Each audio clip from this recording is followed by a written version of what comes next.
Hey everyone, it's Adrian from Peng Pirates TCG, and we're back with another video. So to prepare for online regionals coming up, I think they're going to be starting this weekend and next weekend, and then offline regionals are going to be in April. I just wanted to go over Kinemon because I think it's going to be probably the second most played deck in these formats, because I think the first one is just going to be Zoro, and then Kinemon is going to be right behind Zoro since it's like such a good answer to the deck, right? This video is going to be a little bit shorter than the rest of them just because in Kinemon you actually use like a lot of the core cards that green was had available in OP1. You just add like a few Wano support cards if you want to. Mostly it's going to be the 4-cost Yamato that we'll talk about, but let's get right into why this deck is so strong, starting with Kinemon Leader.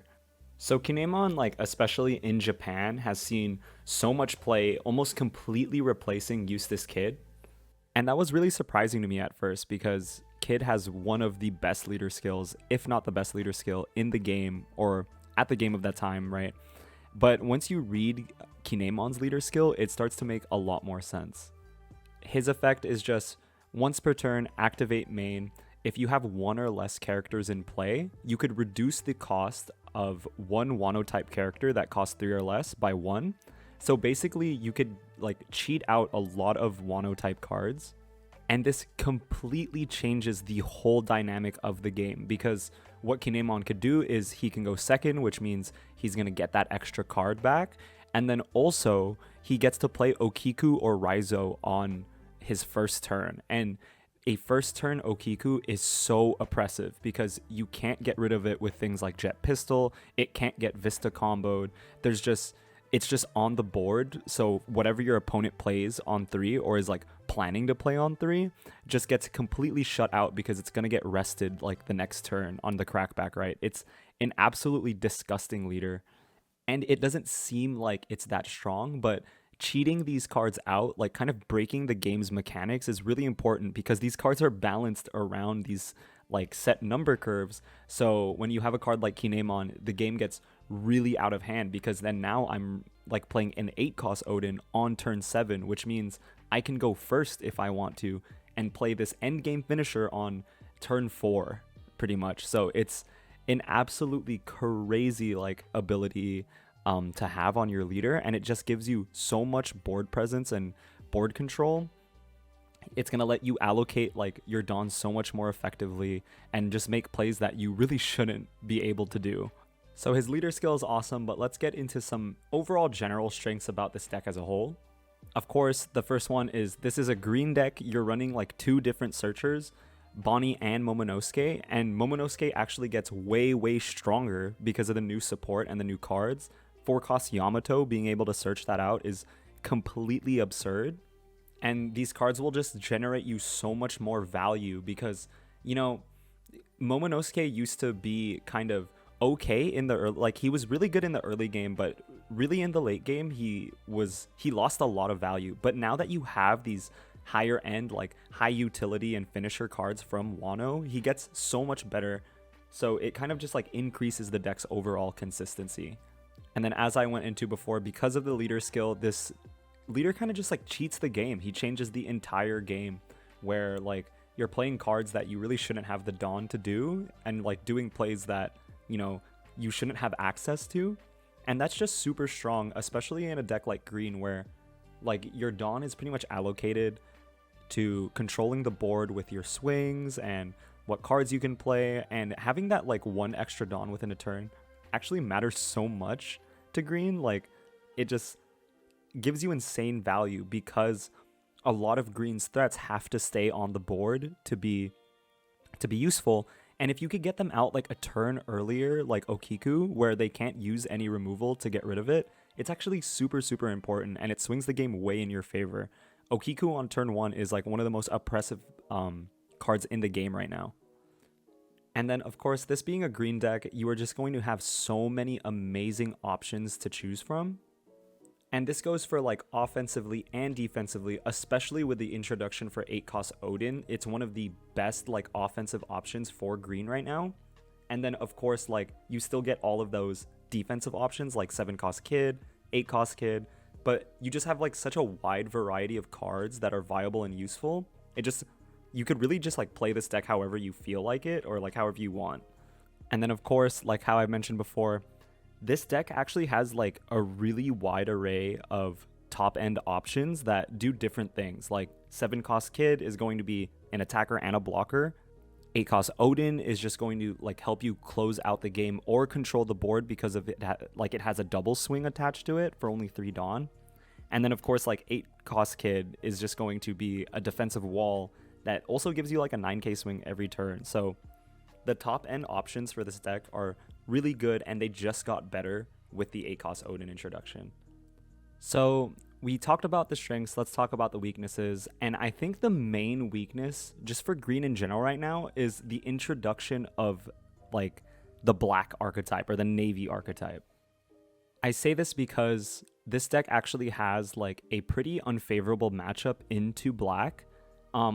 It's not unwinnable by any means, but I do think it's something like a 60-40 matchup, like where black, because they have so much removal and green relies on their cards sticking onto the board and you controlling the board, it could be very difficult to take the board away from the black player, because what happens is like they just deal with your low and mid cost threats, and then they don't even like care about your high-end threats, because by then, you know, they've played stuff like Kuzans that are going to lower them to like a lower cost so they can be popped. 10 cost Kuzan is just going to immediately destroy like a 5 cost or less, and then just do the blanket -5 cost. It's just insane. Like, you really can't establish a board sometimes against this deck, and what they can do, like if they are playing it correctly, is they won't even swing at your life. They will just let you play out all of your cards, and then they will like fight you on board, which they are going to win because they have so much removal. And then they'll start swinging at you when you have like 1 to 2 cards in hand. It is an absolutely brutal matchup if the black player knows what they're doing. And it also just changes the way you play, because you can't run like a certain amount of other cards because of this matchup. And then also like a smaller weakness because of this is because you're not running the Captain Kid Leader, you don't have that huge double swing to end the game. Like, you don't have access to it, so you have to have like end game finishers on the board. You cannot just rely on like double swinging every turn like you can with Kid. And this can be like difficult sometimes, because if the other player could just control your board, like green doesn't have access to like any rush characters or stuff like that. So then they know exactly what your threats are and like what you can produce, and they can like just plan accordingly. And I've gotten into like a lot of situations where I kind of play something and then it doesn't stick, or like it's too late, and then my opponent just like finishes the game next turn, especially into Zoro. And speaking of Zoro, this deck actually has a less favorable matchup into Zoro. It's still a winning matchup, to be fair, like I think, but I feel like green in OP1 just completely dominated Zoro, and for like good reason, right? It was very easy to control their board. You would just sit on an 8 cost Kid most of the time, and if they didn't have the pistol to deal with it, they were just kind of out of luck.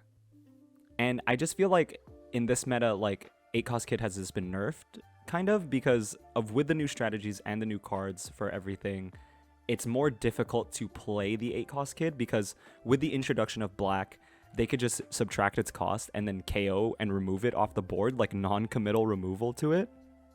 And also like with the introduction to of Curly Dadan and Whitebeard, I mean the Whitebeard 9 cost, like it's way easier for Zoro to deal with these threats, because Curly Dadan can search things like Otama, which you need for the Otama pistol combo. They could search things like Gordon, where like Gordon could even attack and then, you know, subtract the attack of your 8-drop Kid, and they could remove it either by swinging at it or, you know, like jet pistoling it. And then of course like your 9 cost Whitebeard is just gonna like make your leader for a turn 7k. You could put 1 Dawn, swing 8k on the 8 cost Kid, where like previously before you had to commit like your entire board to get like 1 or 2 swings at the 8 cost Kid. And then now you have like this 10,000 attack beat stick that can also just take out like chump blockers with, you know, like 2 Dawn attached to it. It's absolutely insane. So you're starting to see more players like run more 7-cost Kid just because like it's a lower commitment to the Dawn. You could it still kind of like does its job where it's staving off a little bit of rushdown, but of course like you could still get heavily rushed down by Zoro nowadays, and it just makes this deck like a little bit weaker in terms of like where it was at OP1, or like where green was at OP1. And then just driving it home, like this is a green deck, you need to have board control, you need your characters to stick, so it's just going to lose hard to removal, which is why like these matchups are so difficult at times. So we have been spending a lot of time kind of talking about the new threats, but let's go into depth, or like more into depth about them. Starting with 8-cost Odin, he's an 8-cost, 8k, activate main once per turn. You're just going to rest 3 Dawn, set this rested character as active. So he pretty much has the same ability as Eustace Captain Kid Leader skill, right? But you don't have to discard a card, and he already starts at 8k, which is amazing. And then on top of that, on KO, so if he gets like popped or removed, he's going to you're going to be able to play one wano type character that costs 3. It has to be like, it has to cost exactly 3. You can't like cheat out like a Kozuki Toki or like a Momonosuke out of it, but it comes straight from your deck. So he gets KO'd, he gets something out of your deck like an Okiku, and he kind of just like replaces himself, you know? So it's just an insane card. And with this restand ability, like he's just great for, you know, controlling the board. You could swing at something, restand him so he's safe. Your opponent can't really interact with him. Or, you know, you could take out 2 thick characters on the board. Or, of course, you could just like swing for game, right? If you attach like all of your Dawn onto him for the restand ability, the max he can reach, I think, is like 15k. And, you know, that's even bigger than your Eustace Kid swings, right? Because Eustace Kid starts at 5k. But, you know, asking your opponent to counter out of 2 15k swings is like a huge ask. Most decks will not be able to do it. I don't know, like maybe Whitebeard can like dodge 1, but not both, right? And then on the topic of Kozuki Odin, we have 4-cost Yamato. So a 4-cost 6k, no counter, but, you know, like the base stats for a 4-cost vanilla is 6k. So you're not missing out on any stats. And on top of that, this card has an insane on-play effect. So it's on play, rest one of your opponent's characters with a cost of 6 or less, which is absolutely insane. It is Okiku. It's like Okiku except for 6 costs and up. So it's like a little bit more flexible. Also, it's an on-play effect. So, you know, green, a lot of their cards before, you had to kind of keep this Okiku on board and then hope it stuck. With Yamato, like a card is getting rested, you will be able to like interact with that card just for playing it, and then you get this 6k body that you could swing with next turn. And also on top of that, it is a Wano Country type card, so you could play this for 3 Dawn on like turn 1, which is absolutely insane because you're getting like a 3-cost 6k that rests something and removes something on like your turn 2 if you're going first, which is crazy. Honestly, it is one of the most busted cards in the game right now, if not one of the if not the most busted card, and it just completely changes like and makes like Kinemon such a strong leader. Also, what some people are running, the deck list I'm going to show you guys today isn't running this card, but I have definitely seen a lot of decks run it, is the Kozuki Toki. Toki is just a 1-cost 0k blocker, but she is a 1-cost blocker with counter, plus 1000 counter, which is super awesome. You get access to another chump blocker in green, which is like really important because you want to use them to control the board. But the caveat to like all of these upsides is that she's only a blocker when you have an Odin on board. But that's also a huge upside of the 4-cost Yamato is treated as Kozuki Odin. So if you have 4-cost Yamato, or even 5-cost Yamato, I think has this effect, you could block with Kozuki Toki, and then of course you can also block with Kozuki Toki when you have the actual Odin card on board. So this is an example of like what a deck could look like. You know, we're running like all of the core cards from the OP1 set. You know, we're running the Momonosuke's, the Bonnies as searchers. We're running the Killers and the Capones. You could also add Toki into this if you want more like defensive side. You want more blockers. we're running less Cat Viper. You could honestly even cut Cat Viper down to 2 because you have the Ezo that you can reduce costs, and then you also of course have the Yamato. So most of the time you're probably going to want to play like the Yamato over the Cat Viper anyway, just to get that body on the field. And if you're reducing its cost, it only costs 1 more Dawn, or like 1 extra Dawn. We're of course running the Okikus. You know, doing that turn 1 Okiku play is absolutely insane. One of the most oppressive plays that you can do. I'm seeing a lot of people cutting out the 5 cost Trafalgar Law, but honestly, I think it's a really good card still in this meta. So I just included one of it into this deck list.